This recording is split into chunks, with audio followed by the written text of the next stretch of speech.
Om Sai e bike sales and services, Jawa SD, रुबाबदार सिंधुदुर्गवासियांच्या सेवेत शानदार. पत्ता कांबळे गल्ली, परमहंस भालचंद्र महाराज आश्रमाजवळ, कणकवली. प्रोप्रायटर कुमार साईश विशाल कामत. संपर्क 72 64 82 42 42. सिंधुदुर्ग जिल्ह्याच्या पुरातत्व वैभवात भर घालणारी आणखी 37हून अधिक कातळशिल्पे उजेडात आली आहेत. मुंबई गोवा महामार्गावरील कसालपासून अवघ्या 10 किलोमीटरवरील मालवण खोटले गावच्या धनगरवाडी सड्यावर आढळलेल्या या शिल्पांमध्ये मनुष्याकृती, प्राणी, मासे, अमृत रचना यांचा समावेश आहे. मात्र या सर्व कातळशिल्पांचे अस्तित्व या परिसरातील चिरेखाणींमुळे धोक्यात आल्याचे धक्कादायक चित्र समोर आले असून अनेक कातळशिल्पे चिरेखाणींमध्ये नष्टही झालीत, अशी माहिती या कातळशिल्पांचा शोध लावणारे अभ्यासक सतीश लळित यांनी दिली.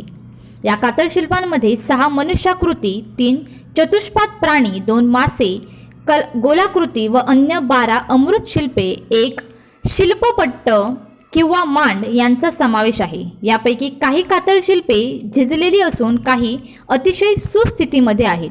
अगदी सुरुवातीलाच 20 फूट व्यासाचे एक वर्तुळाकृती कातळशिल्प नजरेला पडते. सिंधुदुर्ग व रत्नागिरी जिल्ह्यात जांभ्या दगडांच्या सडेपठारांवर आढळणारी ही कातळशिल्पे म्हणजेच आदिमानवाच्या या परिसरातील वास्तव्याच्या पाऊलखुणा आहेत.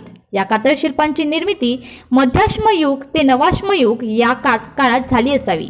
या काळात मानव हा भटका शिकारी अवस्थेत होता. त्याला पशुपालन व शेतीचे ज्ञान नव्हते. कातळशिल्प म्हणजे नेमकं काय, त्यांचा कालावधी, ती कोरण्याचे उद्देश याबाबत संशोधन होण्याची गरज असून ही घटना केवळ जिल्ह्याच्याच नव्हे तर महाराष्ट्रासाठीही नक्कीच भूषणावह आहे. या कातळशिल्पांचं जतन करणे हेही तितकेच महत्त्वाचे असून यासाठी शासन दरबारी गंभीर दखल घेण्याची गरजेचे आहे. Bureau news, कोकणशाही.